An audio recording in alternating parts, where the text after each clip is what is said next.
This is, my cousin Bobby wrote this for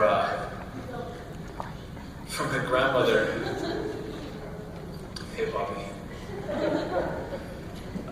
He couldn't make it here today, as Mr. P just pointed out. He got sick, and he had to have an emergency surgery to have his appendix taken out. And he wanted so much to be here today. He loved his grandmother very much. He was by her side, as much as he possibly could. He works out in Fort Mac, and so, it was difficult for him to be in town, obviously.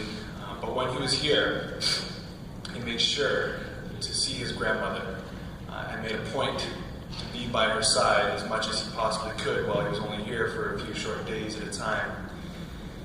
And he wrote this, and I honestly could not have said these words better myself. He's always had a knack for being able to put good words together, and it's my honor to read these words of his on behalf of him for my grandmother. And my friend Hussein, who's vicarious, the vicar of Bobby, so to speak, is gonna, if I can't make it through, he's gonna help me out standing in for Bobby's place. So we're just very thankful that he's been here. And as my grandmother up until the last few days was mentioning, all of our friends, Hussein being one of them, Thomas, Raheem, Hussein, I said that, Larry, a bunch of us. And, this is just one of them, who she also loved very much as well. He lived right across the street, as a matter of fact, a neighbor. So let me get on with it. I'm long-winded here. Say Bobby's words much better than mine. It says this: Hi, my name is Robert Vanderhoof. Anita was my grandmother, and I am her fourth oldest grandchild. I was not able to make it today because of an unexpected surgery. My grandmother meant the world to me. When I think about my grandmother, I think about the strong individual who never showed weakness. She had a spot in her heart for everyone. I found my grandmother to have an amazing sense of humor. I remember every time I saw my grandmother, I thought how beautiful she was. And when I let her know, her first response was, "Oh, Bobby, what do you want from me, boy?" He was a real character. I remember growing up, I always thought my grandmother was the toughest human in the world. I mean, when you stepped out of line, you knew something was going to happen. I mean, you had time to prepare, but very short time. And trying to take it off, it wasn't the best decision. We're talking about a woman who was allowed to spank my mom.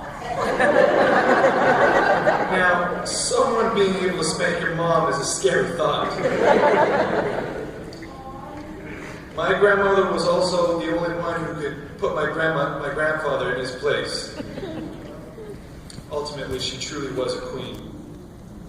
As we got older, I became a lot closer with my grandmother and came to realize that it didn't matter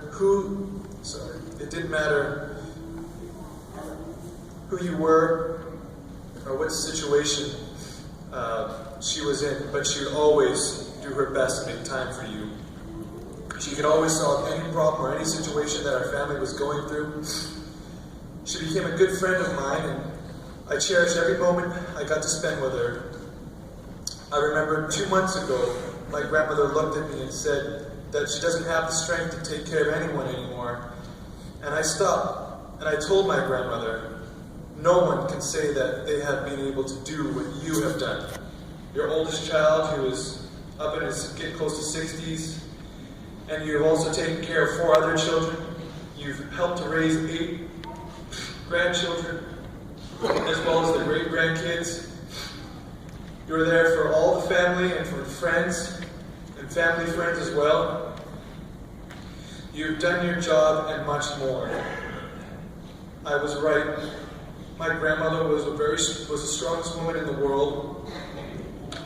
I saw pictures from of my grandmother at the viewing last night, and the first thing that I could think of was how beautiful she was. And if I was to be there, how beautiful she was, if I was to hear the response, "Boy, what do you want from me?" Well, Grandma, my answer is there's nothing more that I could do or that I could want from you. You have given me so much. I love you, Grandma, and Lord willing, I will see you again.